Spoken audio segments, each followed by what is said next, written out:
அனைவருக்கும் வணக்கம். 9ஆம் வகுப்பில் வேதியியல் வகுப்பிற்கு அனைவரையும் நான் வரவேற்கின்றேன். வேதியியல்ல அலோகங்கள் என்ற பாடத்தை படிச்சுட்டு இருக்கோம்.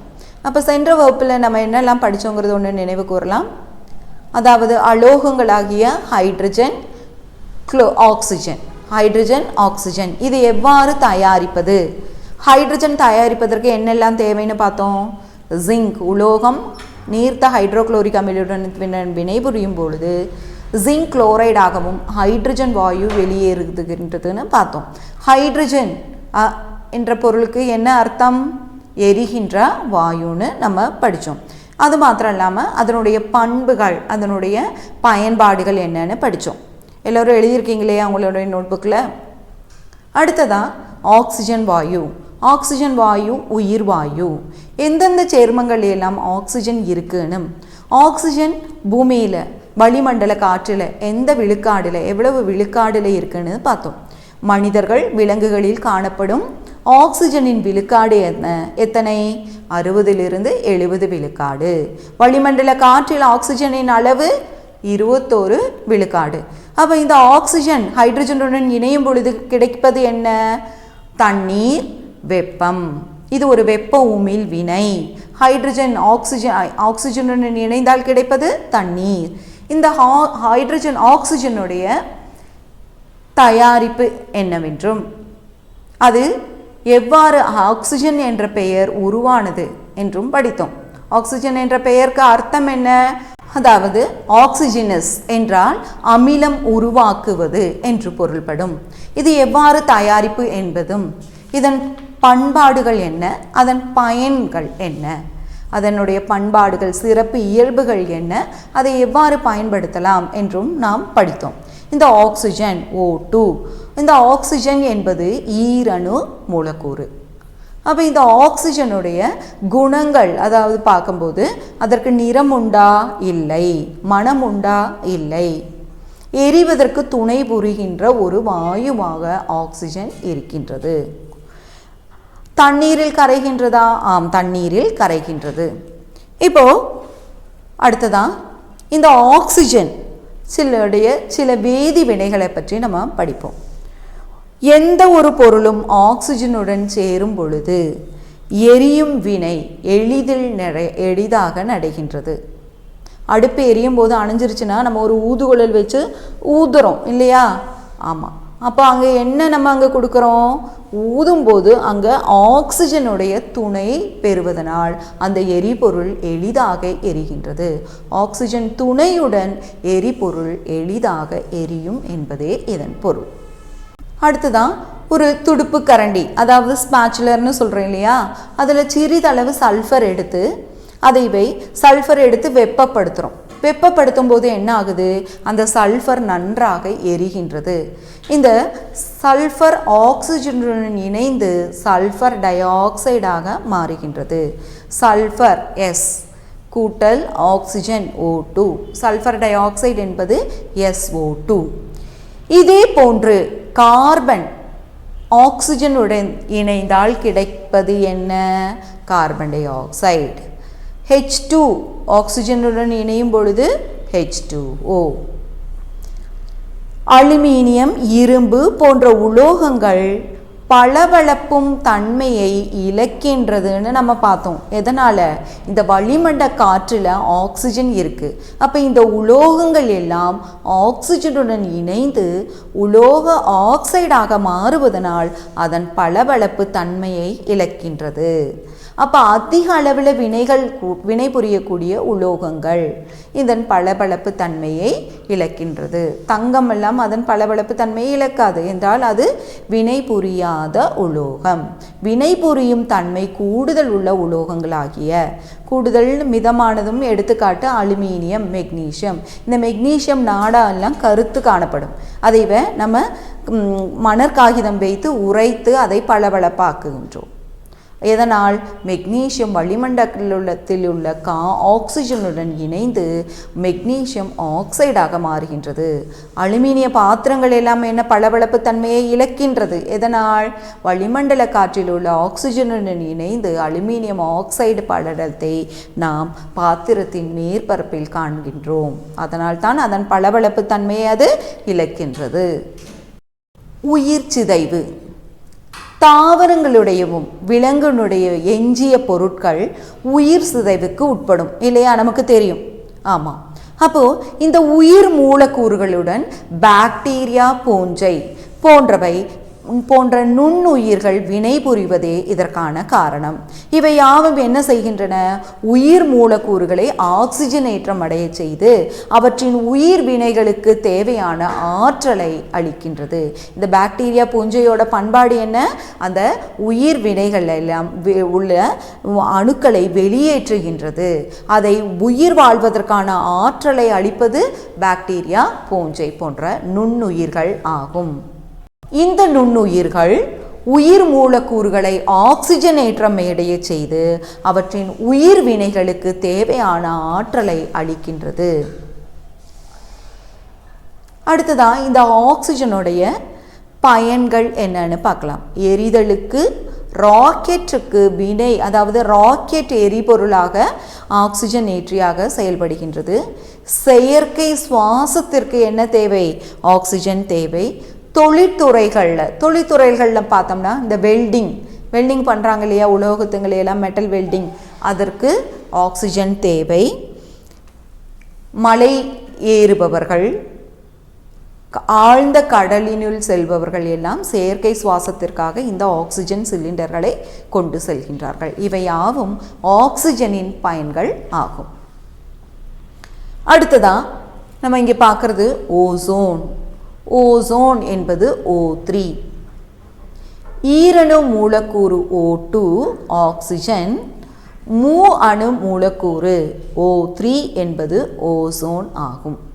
வளிமண்டலத்தில் உள்ள ஸ்ட்ராட்டோஸ்பியர் அடுக்கில் அதிக அளவு காணப்படுவது இந்த ஓசோன் O3 ஆகும்.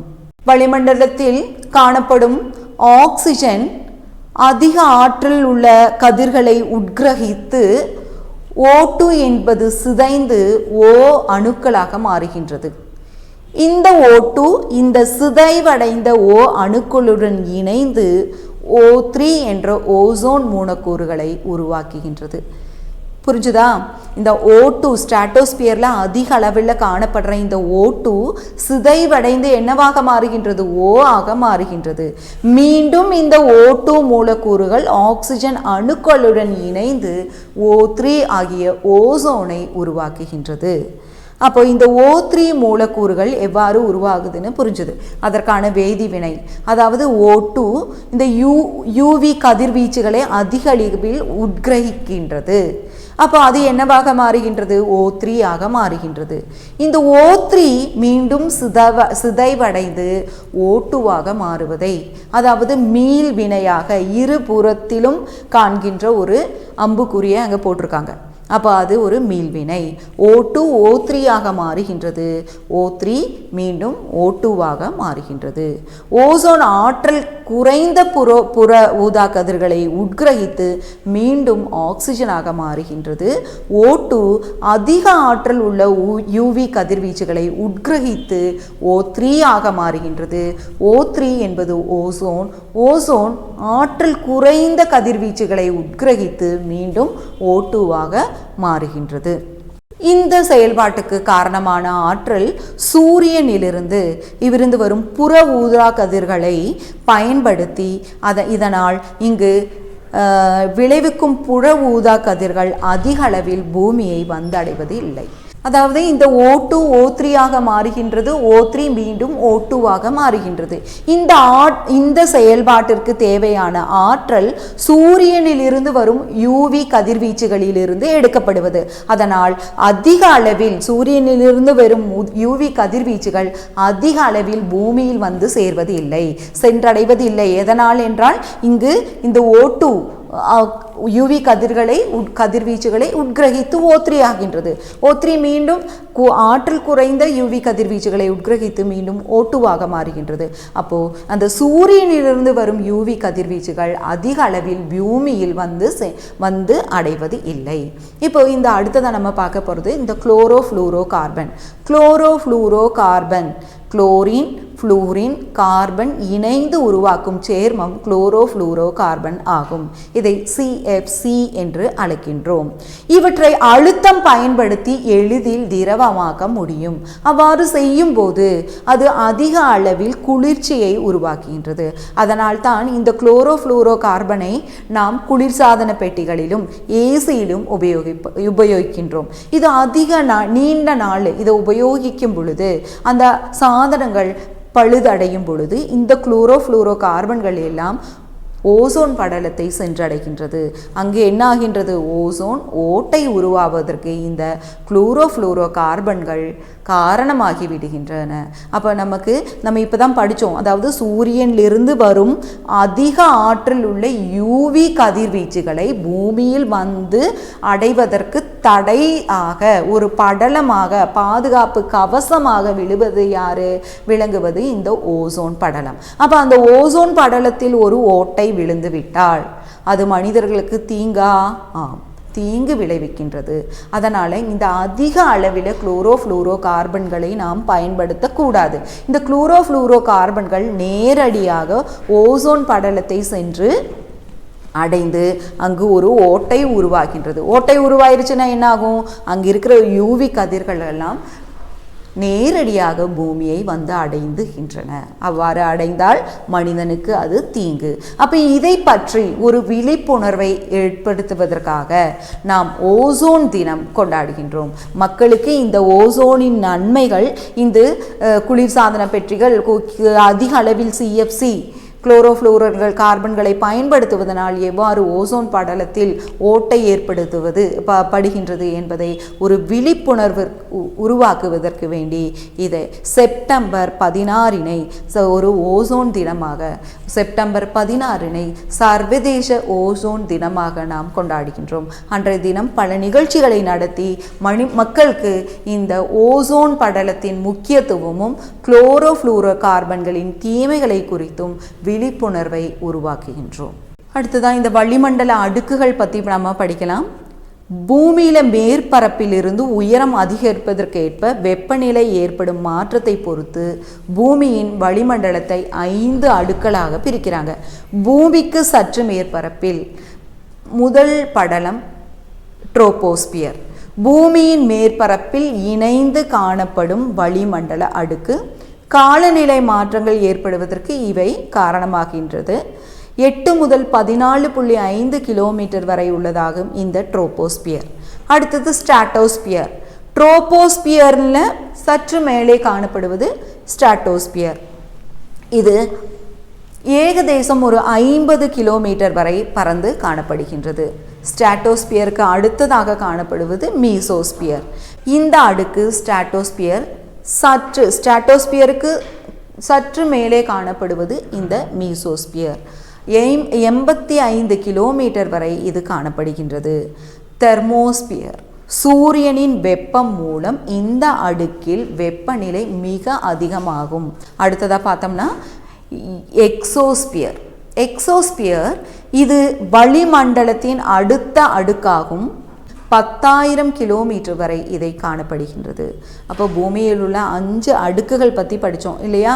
Troposphere, stratosphere, mesosphere, thermosphere, exosphere என்பவை ஆகும். பூமியில் மேற்பரப்பிலிருந்து இதை 5 அடுக்குகளாக பிரித்து செல்லலாம். இந்த குளோரோஃப்ளூரோ கார்பன்களுடைய தீங்குகள் பற்றி நம்ம இங்கே கலந்துரையாடணும் இல்லையா? பல நாடுகளில் இந்த குளோரோஃப்ளூரோ கார்பன்கள் உபயோகப்படுத்துவதற்கு கட்டுப்பாடுகள் விதிக்கப்பட்டுள்ளன. இதற்கு பதிலாக பிற சேர்மங்களை இதற்கு பயன்படுத்தும் பொழுது ஓசோன் படலத்தில் உண்டாகும் ஓட்டையை நாம் தவிர்க்க முடியும். அதனால் நம்மளும் ஒரு நல்ல குடிமகனாக அந்த ஓசோன் படலத்துக்கு தீங்கு வராத வகையில் நம்மளால் முடிந்த அளவு நாம் உதவி செய்ய வேண்டும். அடுத்ததான் நம்ம பார்க்குற அடுத்த அலோகத்தின் பெயர் நைட்ரஜன். Nitrogen N2. இதுவே இதன் வேதி வாய்ப்பாடும். N முப்பிணைப்பு N முப்பிணைப்பு N. நைட்ரஜன் மூலக்கூறில் முப்பிணைப்புகள் உள்ளன. நைட்ரஜன் மூலக்கூறில் முப்பிணைப்புகள் உள்ளன. சக்தி வாய்ந்த இந்த பிணைப்பு ஒரு நைட்ரஜன் ஏகதேசம். இந்த சக்தி வாய்ந்த இந்த பிணைப்பினால தான் நைட்ரஜன் ஏகதேசமாக ஒரு வினை அற்ற வாயுவாக திகழ்கின்றது. நைட்ரஜன் மூலக்கூறில் N முப்பிணைப்பு N. இந்த முப்பிணைப்பு காரணமாக தான் நைட்ரஜன் ஒரு வினையற்ற வாயுவாக மாறுகின்றது. அதாவது முப்பிணைப்பு இதை உடைப்பதற்கு மிக கடினம். அதனால் நைட்ரஜன் என்ன ஆவதில்லை, வேதி வினைகளில் வேகமாக ஈடுபடுவதில்லை. அதனால் வேதி வினைத்திறன் அற்றதாக உள்ள ஒரு மூலக்கூறு N2 ஆகும். அடுத்தது, இந்த சேர்ம வடிவத்தில் காணப்படுற இந்த நைட்ரஜன் மண்ணில் வந்து சேரும்போது தாவரங்களுக்கு எளிதில் உட்கிரகிக்க முடிகின்றது. நைட்ரேட் என்பது தாவரங்கள் எளிதில் உட்கிரகிக்கும் ஒரு சேர்மமாக காணப்படுகின்றது. இடி மின்னல் ஏற்படும் பொழுது நைட்ரஜனில் உள்ள முப்பிணைப்பு உடைந்து வளிமண்டல ஆக்சிஜனுடன் இணைந்து நைட்ரஸ் ஆக்சைடாக NO மாற்றப்படுகின்றது. இந்த NO மீண்டும் O2 உடன் இணையும் போது நைட்ரேட் என்று தாவரங்கள் எளிதில் உட்கிரகிக்கக்கூடிய ஒரு சேர்மமாக மாறுகின்றது. அதாவது இடி மின்னல் மூலமாக நைட்ரஜனில் உள்ள முப்பிணைப்பு உடைந்து ஆக்சிஜனுடன் இணைந்து NO மாறுகின்றது. இந்த NO மீண்டும் ஆக்சிஜனுடன் இணைந்து நைட்ரேட் உப்பாக சேர்மமாக மாறுகின்றது.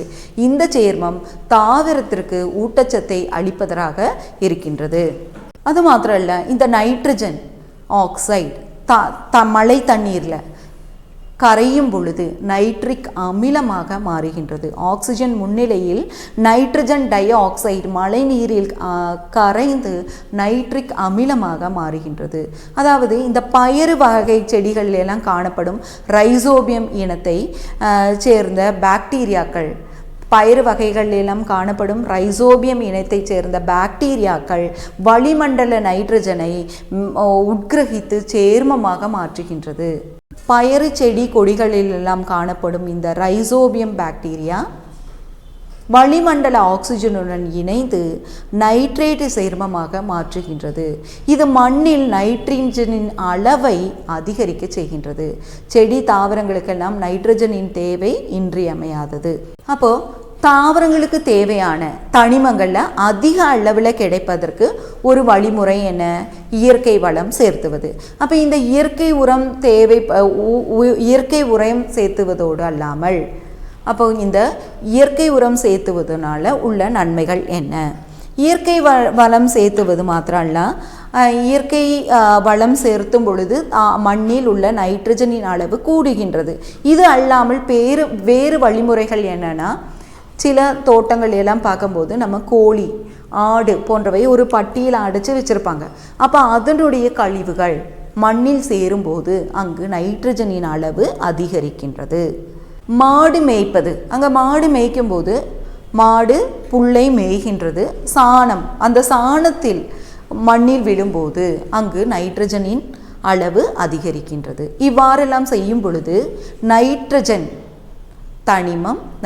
தனிமம் அதிக அளவில் மண்ணில் காணப்படுகின்றது. இதனால் மண்ணின் வளம் கூடுகின்றது. இயற்கை வளங்கள்னால உள்ள நன்மை தீமைகள் என்னன்னு பார்க்கலாம். இயற்கை வளங்கள்னால நன்மையா தீமையா? ஆமாம், இயற்கை வளம் அளிப்பதனால மண்ணிற்கு வளம் ஏற்படுகின்றது. செயற்கையினால வளம் கொடுக்கும்போது என்ன ஆகுது? செயற்கை வளம் உரம் கொடுக்கும் பொழுது இயற்கையான உரம் கொடுக்கும் பொழுது மண்ணிற்கு வளம் கூடுகின்றது. செயற்கை உரத்தை அளிக்கும் போது அந்த தேவைகளை அது தீர்ந்து விடுகின்றது.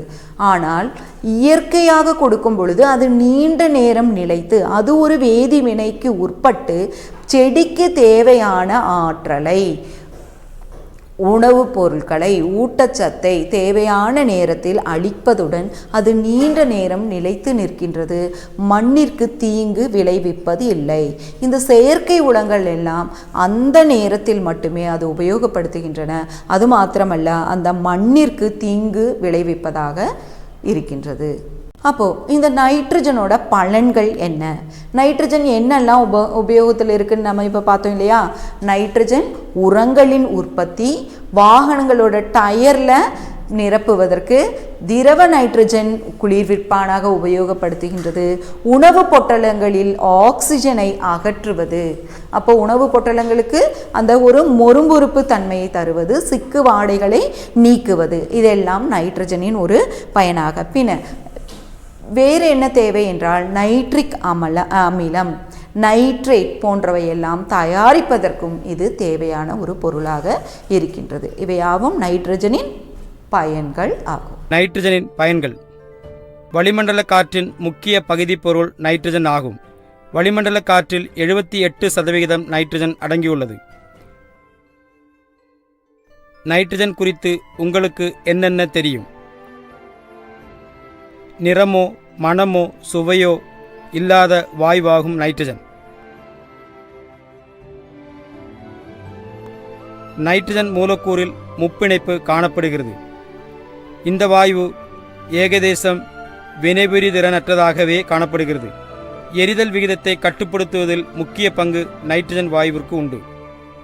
தாவர வளர்ச்சிக்கு இன்றியமையாத தனிமமாகும் நைட்ரஜன். நைட்ரஜனின் முக்கியமான உபயோகம் எவை என பார்க்கலாம். தாவர வளர்ச்சிக்கு தேவையான நைட்ரஜன் முக்கியமாக மண்ணிலிருந்துதான் கிடைக்கிறது.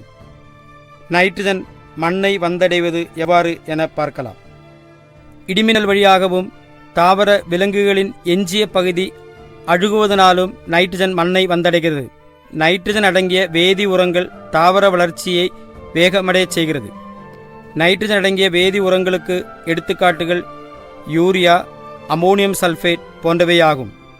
வேதி உரங்களினுடையவும் நைட்ரஜன் சேர்மங்களுடனும் உற்பத்தி செய்ய நைட்ரஜனின் முக்கியமாக பயன்படுத்தப்படுகிறது.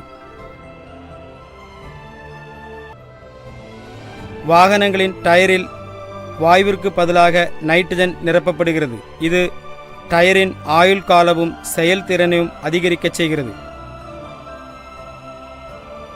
திரவ நைட்ரஜனை குறித்து நீங்கள் கேட்டதுண்டா? மிக குறைந்த வெப்பநிலையில் நைட்ரஜன் திரவ நிலையில் காணப்படுகிறது. திரவ வடிவிலுள்ள வளிமண்டல காற்றை வடித்து பகுத்தலுக்கு உட்படுத்தி திரவ நைட்ரஜன் தயாரிக்கப்படுகிறது. இது நிறமில்லாததும் நைட்ரஜன் வாயுவை விட அடர்த்தி அதிகமான திரவமாகும். திரவ நைட்ரஜன் குளிர்விப்பானாக பயன்படுத்தப்படுகிறது. உணவு பொட்டலங்களில் ஆக்சிஜன் காணப்படுவதால் உணவு கெட்டுப்போவதற்கு வாய்ப்பு அதிகம் உள்ளது. எனவே உணவு பொட்டலங்களிலிருந்து ஆக்சிஜனை அகற்றுவதற்கு நைட்ரஜன் பயன்படுத்தப்படுகிறது. வெப்பத்தால் ஒளிரும் விளக்குகளில் ஆர்கன் வாயுவிற்கு பதிலாக நைட்ரஜன் பயன்படுத்தப்படுகிறது. அடுத்ததான் இங்கே பார்க்க போகிறது குளோரின் Cl2. நம்மளுடைய டேங்கில் எல்லாம் தண்ணீரை சுத்திகரிப்பதற்காக நம்ம ப்ளீச்சிங் பவுடர் போடுறத பார்த்துருப்போம். மழை காலத்துலலாம் பார்த்திங்கன்னா கிணறுகளெல்லாம் உள்ள தண்ணீரை சுத்தம் பண்ணுவதற்கும் இந்த ப்ளீச்சிங் பவுடர் போடுவோம். அப்போது இந்த ப்ளீச்சிங் பவுடர் அதில் வெளியேற்ற குளோரின் ஒரு அணுநாசினியாக இருக்கின்றது. அணுவை அழிப்பதற்காக இந்த அணுநாசினியை நாம் பயன்படுத்துகின்றோம். இப்போ நம்ம பார்க்குற சேர்மங்களில் குளோரினை ஒரு பகுதி பொருளாக உள்ள சேர்மங்களுக்கான எடுத்துக்காட்டு என்ன? ஆமாம், ஹைட்ரஜன் குளோரைடு, சோடியம் குளோரைடு நம்ம அதிக அளவில் உபயோகிக்கிறோம் இல்லையா? ஆமாம், சமையல் சோடா, NaCl, இதில் என்ன காணப்படுது? குளோரின் காணப்படுகின்றது. ClO2 குளோரின் வாயு, ப்ளீச்சிங் பவுடர், CaOCl2, இதில் எல்லாம் இந்த சேர்மங்கள் என்ன காணப்படுது? குளோரின் அதிக அளவில் காணப்படுது. அடுத்ததான் இந்த குளோரினை எப்படி தயாரிக்கலாம்னு பார்க்குறோம். அந்த ஒரு வாழையில் KMNO4 பொட்டாசியம் பர்மாங்கனேட் எடுத்திருக்காங்க. ஹைட்ரோக்ளோரிக் அமிலத்தை பொட்டாசியம் பர்மாங்கனேட்டுடன் இணையும் பொழுது பொட்டாசியம் பர்மாங்கனேட் சிதைவடைந்து பொட்டாசியம் குளோரைடாகவும் மெக்னீசியம் குளோரைடாகவும் தண்ணீரையும் குளோரின் வாயுவையுமே தருகின்றது. இந்த படத்தை நல்லா கவனிச்சிங்கன்னா புரியும். பொட்டாசியம் பர்மாங்கனேட் HCl என்பது வினை புரியும் பொருள். இங்கு விளைவு பொருளாக கிடைத்தது பொட்டாசியம் குளோரைடு, மெக்னீசியம் குளோரைடு, தண்ணீர், குளோரின் வாயு. அப்போ இந்த குளோரினை முதலாக கண்டுபிடிச்சவர் யார்? அப்போ இந்த குளோரினை முதலாக 1774 வில்ஹெம் ஷீல் என்பவர் இதை கண்டுபிடித்தார். வில்ஹெம் ஸ்கீல் என்ற அறிவியல் அறிஞர் குளோரின் வாயுவை கண்டுபிடித்தார். ஆனால் அன்று அவருக்கு அது குளோரின் என்ற அர்த்தம் அவருக்கு புரியவில்லை. 1810 ஹம்ப்ரி டேவி என்பவர் குளோரின் ஒரு தனிமம் என்று உறுதிப்படுத்தினார். பச்சை கலந்த மஞ்சள் என்பதே குளோரஸின் பொருள் ஆகும். அப்போ இந்த குளோரஸ் என்ற சொல்லிலிருந்து உருவானது தான் இந்த குளோரின். அப்போ இதை கண்டுபிடித்தவர் யார்? வில்ஹெம் ஸ்கீல் என்ற அறிவியல் அறிஞர். 1774 இது கண்டுபிடித்தார். கண்டுபிடிக்கும் போது அவருக்கு என்னன்னு தெரியல, இது குளோரின் தனிமம் என்று தெரியவில்லை. 1810 ஹம்ப்ரி டேவி என்பவர் தான் இதை பச்சை கலந்த மஞ்சள் என்ற பொருள்படும் குளோரோஸ் என்ற வாக்கிலிருந்து குளோரின் என்ற தனிமத்தை கண்டுபிடித்தார். அப்போ இந்த வினையை பாருங்க. குளோரின் தயாரிப்பதற்கு தேவையான பொருட்கள் potassium permanganate KCl, potassium permanganate KMnO4, HCl hydrochloric அமிலம். இங்கு விளைவு பொருள் என்ன? KCl, MnCl2 தண்ணீர், Cl2 வாயு, குளோரின் வாயு. இதற்கான பண்புகளை பற்றி அட்டவணைப்படுத்தலாம். நிறம் பச்சை கலந்த மஞ்சள். குளோரின் என்பதற்கான நிறம் பச்சை கலந்த மஞ்சள். மனம் உண்டா? நெடி மனம், அதாவது மூக்கில் சுறுசுறுன்னு ஏற ஒரு நெடி உள்ள ஒரு மனம் உள்ளதாக இருக்கின்றது.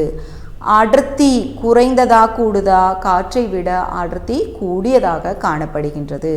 அப்போ குளோரினின் நிறம் நீக்கும் செயல். குளோரின் எவ்வாறு ஒரு நிறம் நீக்கியாக செயல்படுகின்றது என்பதை பார்ப்போம். குளோரின் வாயுவிற்கு ஈரத்தன்மையுடைய பொருட்களின் நிறங்களை நீக்கும் பண்பு உடையதாக இருக்கின்றது. குளோரின் ஒரு நிறம் நீக்கியாக செயல்படுகின்றது. ஈரத்தன்மையுள்ள பொருட்களுக்கு உள்ள நிறத்தை அகற்றும் ஒரு நிற நீக்கியாக செயல்படுகின்றது. அது எவ்வாறு என்று பார்க்கலாம். நிறம் நீக்கும் வேதியியல். குளோரின் தண்ணீருடன் வினைபுரியும் பொழுது, குளோரின் தண்ணீருடன் வினைபுரியும் போது HOCl கூட்டல் HCl என்ற சேர்மங்களை விளைவு பொருளாக தருகின்றது. இந்த வேதிவினை மூலமாக உருவாகும் HOCl சிதைவடைந்து மீண்டும் HCl ஆகவும் ஒரு O பார்க்கும்போது நம்ம ஒரு பிராக்கெட்ல போட்டிருக்கோம். அதற்கு HOCl ஏற்பட்ட சிதைவு காரணமாக இங்கு பிறவி நிலை ஆக்சிஜன், பிறவி நிலை அதாவது அந்த பிராக்கெட்ல போட்டிருக்கோம் இல்லையா அந்த ஆக்சிஜன், அது நேசன்ட் ஆக்சிஜன், அதாவது பிறவி நிலை ஆக்சிஜனை உருவாக்குகின்றது.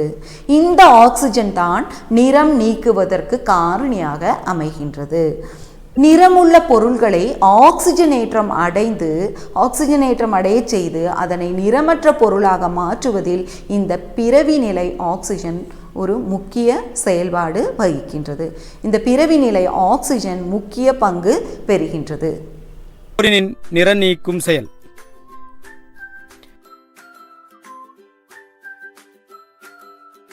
குளோரின் வாயுவிற்கு ஈரத்தன்மையுடைய பொருட்களின் நிறங்களை நீக்கச் செய்வதற்கான திறன் உண்டு. குளோரினின் நிற நீக்கும் செயலுக்கான ஒரு சோதனை செய்யலாம். ஒரு அடி உருண்ட குடுவையில் குளோரின் வாயுவை நிரப்பவும். ஈரத்தன்மையுடைய ஒரு ரோஜா பூவை குடுவையினுள் வைத்தபின் குடுவையின் வாயை அடைக்கவும். குடுவையினுள் நிகழும் மாற்றத்தை கவனியுங்கள். ரோஜா பூவின் நிறம் மங்கி நிறமற்றதாக மாறுகிறது. அதாவது குளோரின் வாயுவின் முன்னிலையில் ரோஜா பூ நிற நீக்கும் செயலுக்கு உட்பட்டது. இங்கு நடைபெறும் வேதிவினையை பார்க்கலாம். குளோரின் தண்ணீருடன் வினைபுரியும் வினையின் சமன்பாட்டை கவனியுங்கள்.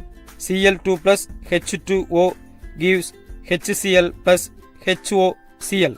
இங்கு உருவாகும் ஹைப்போகுளோரஸ் அமிலம் ஒரு நிலைத்தன்மையற்ற சேர்மமாகும்.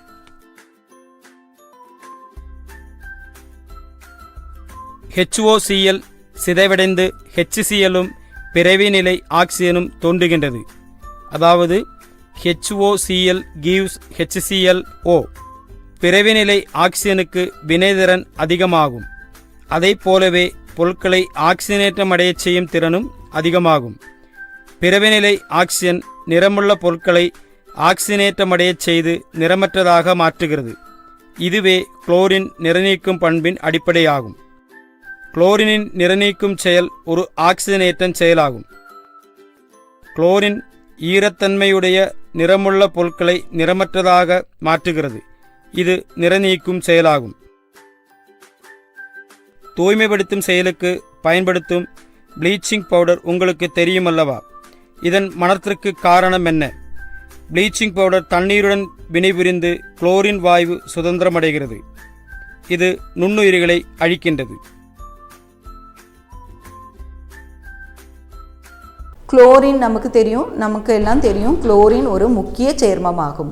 குளோரின் சோடியம் இணையும் பொழுது சோடியம் குளோரைடு சமையல் உப்பு தயாரிக்க பயன்படுகின்றது. இந்த சமையல் உப்பு எல்லா வகையிலும் நமக்கு உபயோகப்படும் ஒரு பொருளாக இருக்கின்றது. இந்த குளோரினோட பயன்கள் பார்த்தோம்னா நிறம் நீக்குவதற்கு, பூச்சிக்கொல்லி தயாரிப்பதற்கு, துணிகளில் காணப்படும் கரையை அகற்றுவதற்கு, தண்ணீர் சுத்திகரிப்பதற்கு, ப்ளீச்சிங் பவுடர் தயாரிப்பதற்கு இவை யாவும் குளோரினுள்ள பயன்பாடுகள் ஆகும். நிறம் நீக்குவதற்கு, பூச்சிக்கொல்லி தயாரிப்பதற்கு, துணிகளில் உள்ள கரையை அகற்றுவதற்கு, தண்ணீரை சுத்திகரியம் செய்வதற்கு, ப்ளீச்சிங் பவுடர் தயாரிப்பதற்கு இத்தனையும் குளோரினின் பயன்கள் ஆகும். அடுத்ததாக இந்த குளோரைடு அயான்களை எவ்வாறு கண்டுபிடிப்பது? குளோரைடு உள்ள உப்பு சோடியம் குளோரைடை சில்வர் நைட்ரேட் கரைசலுடன் வினைபுரியும் பொழுது சோடியம் இங்கு இடப்பெயர்ச்சி நடந்து, அதாவது சோடியம் நைட்ரேட்டாகவும் சில்வர் குளோரைடு என்ற வீல் படிவை உருவாக்குகின்றது. சோடியம் குளோரைடு சில்வர் நைட்ரேட்டுடன் இணையும் பொழுது சில்வர் குளோரைடு என்ற வெண்மை நிற வீல் படிவை உருவாக்குகின்றது. இந்த வீல் படிவுடன் சிறிதளவு அமோனியம் ஹைட்ராக்சைடு சேர்த்தும் பொழுது அமோனியம் ஹைட்ராக்சைடில் இந்த வீல் படிவு கரைகின்றது. அப்போ இதுவே அங்கு குளோரின் உருவாவதற்கான ஒரு கண்டுபிடிப்பாகும். குளோரினின் கண்டுபிடிப்பு ஆகும். கொடுக்கப்பட்டுள்ள உப்பு கரைசலில் சில்வர் நைட்ரேட் கரைசலை சேர்க்கும் போது வெண்ணிற வீழ்படிவு தோன்றுகின்றது. அதனுடன் சிறிதளவு அமோனியம் ஹைட்ராக்சைடு சேர்த்தும் பொழுது அமோனியம் ஹைட்ராக்சைடு கரைசலில் வெண்படிவு வீழ்வு கரைகின்றது. எனில் இந்த உப்பு குளோரைடு உப்பாகும். இது கரைகின்றது. அமோனியம் ஹைட்ராக்சைடு கரைசலில் கரைந்தால் இந்த உப்பு குளோரைடு உப்பு என்று நாம் கண்டுபிடிக்கின்றோம். இங்கு வினை புரியும் பொருள் சோடியம் குளோரைடு சில்வர் நைட்ரேட், விளைவு பொருள் சில்வர் குளோரைடு சோடியம் நைட்ரேட். இந்த சில்வர் குளோரைடு எடுத்து தான் நம்ம சோடியம் அமோனியம் ஹைட்ராக்சைடு கரைசலில் கரைக்கின்றோம். இரண்டு சேர்மங்கள் ஒன்றோடு ஒன்று வினை புரியும் பொழுது அதன் அயனிகளை பரிமாற்றம் கொண்டு புதிய இரண்டு சேர்மங்களை உருவாக்குகின்றன. இதையே இரட்டை சிதைவு என்று அழைக்கின்றோம். டபுள் டீகம்போசிஷன் ரியாக்ஷன்ஸ்னு ஆங்கிலத்தில் இதை சொல்லலாம். அப்போது இங்கே சில வேதி வினைகள் எல்லாம் கொடுத்துருக்காங்க. நம்ம இதுவரைக்கும் படித்த வினைகளின் பெயர்கள் என்னெல்லாம் பாருங்கள். பதிலீட்டு வினை, சேர்க்கை வினை, சிதைவு வினை, இரட்டை சிதைவு வினை அப்படின்னு இந்த விதி வினைகளை வகைப்படுத்தி உங்களுடைய அறிவியல் குறிப்பேட்டில் எழுதி வைங்க. மீண்டும் அடுத்த வகுப்பில் சந்திக்கலாம். நன்றி, வணக்கம்.